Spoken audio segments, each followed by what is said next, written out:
2,000 years after humanity vanished from the galaxy. The galaxy had forgotten about humans. Most alien races believed they were just myths, stories told by old traders about a violent species that once ruled the stars. The Galactic Council now controlled everything, with the proud Valdorians as military leaders and the wise Nexaria as scientists. Captain Raven of the Valdorian fleet was exploring dead systems when his ship detected strange signals from an abandoned planet.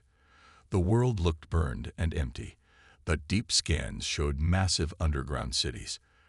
When they landed, they found ancient human ruins filled with weapons that still worked after thousands of years. The discovery shocked the Council. These weren't primitive tools.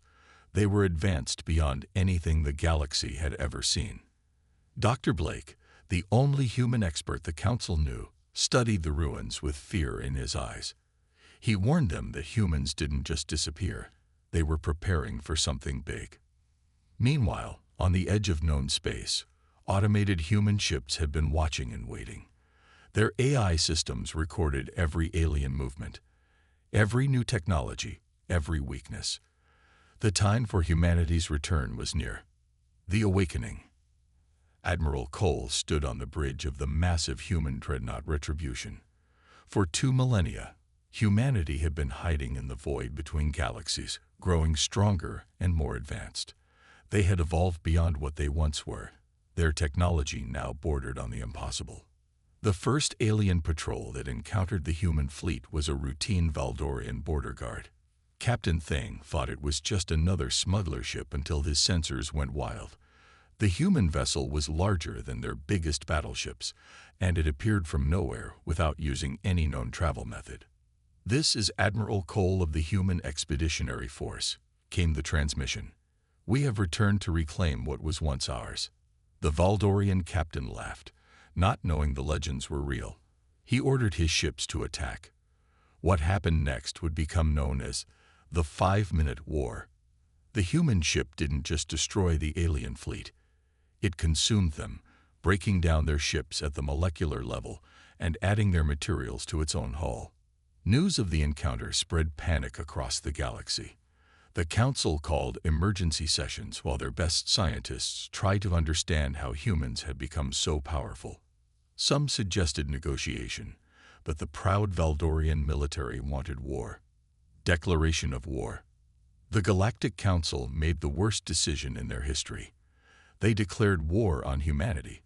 Fleet Admiral Voss, the greatest Valdorian military mind, believed their combined fleets could stop any threat. They had ruled the galaxy for 2,000 years and had never lost a major war. The Council gathered the largest military force ever assembled. 10,000 ships from dozens of species. They would show these returned humans that the galaxy had new masters now. The battle took place in the Kepler Nebula, where Admiral Cole waited with just 50 human ships. The aliens were confident in their numbers until the fighting began. Human weapons didn't just destroy enemy ships.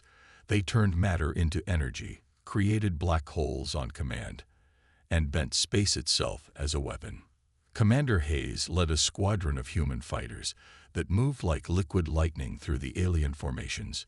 Each human pilot fought with the skill of someone who had trained for centuries, their reflexes enhanced beyond natural limits. But the real shock came when the aliens realized humans weren't just using better technology.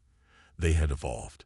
Some humans could survive in space without suits, others could interface directly with their ships through neural links, and their leaders showed tactical thinking that seemed almost supernatural.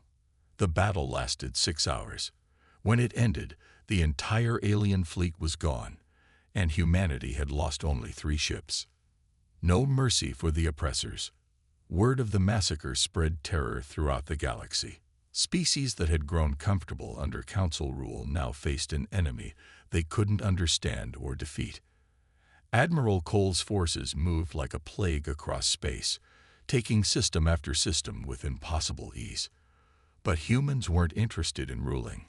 They wanted justice.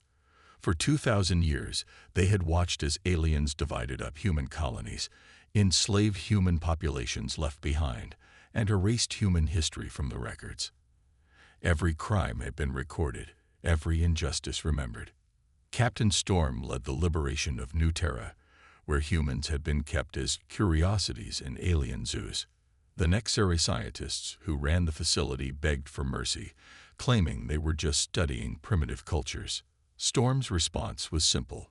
He activated a device that made the entire research station disappear into another dimension. The Valdorian homeworld became humanity's next target. General Kane's forces didn't just attack military installations. They systematically dismantled the entire infrastructure of Valdorian civilization. Their great cities sank into the ground, their space elevators collapsed, and their proud warrior culture crumbled in days. Some alien leaders tried to surrender, offering tribute and submission. But Admiral Cole had learned about human slavery in the outer colonies, about the alien traders who had sold human children as pets, about the experiments performed on human prisoners. His response was broadcast across the galaxy. You had 2,000 years to show mercy. That time has passed. Humanity's final victory. The war ended not with negotiation, but with total human victory. The Galactic Council dissolved itself, and most alien civilizations either fled to distant galaxies or accepted human rule. Those species that had treated humans well were allowed to continue existing, but under strict supervision. Admiral Cole established the human hegemony with its capital on restored Earth. The planet had been transformed during humanity's absence into a fortress world surrounded by impossible defenses. Ancient human cities rose from the ground, rebuilt with technology that made them nearly indestructible. Dr. West, now the chief scientist of the new regime, revealed humanity's greatest secret. They hadn't just been hiding for 2 millennia. They had been preparing for this exact moment since before they left. Human AI systems had run millions of simulations, predicting every possible alien response to their return. The few remaining alien ambassadors who came to Earth were shocked by what they found. Humans had become something beyond their original species. They lived longer, fought faster, and possessed abilities that seemed like magic. Yet they still remembered every human who had suffered under alien rule. Commander Fox established the new laws that would govern the galaxy. They were simple but absolute. Humans came first in all things. Aliens existed only by human permission, and any species that threatened humanity would be completely eliminated. There would be no second chances. As the story ended, Admiral Cole stood in his office on Earth, looking out at a galaxy that now belonged to humanity once again. The aliens had made one critical mistake. They had assumed that because humans disappeared, they were weak. Instead, humanity had used those 2,000 years to become the galaxy's ultimate predator. The last transmission sent across the galaxy was simple. Humanity has returned. We are your new gods. Obey or join the species we have erased from existence.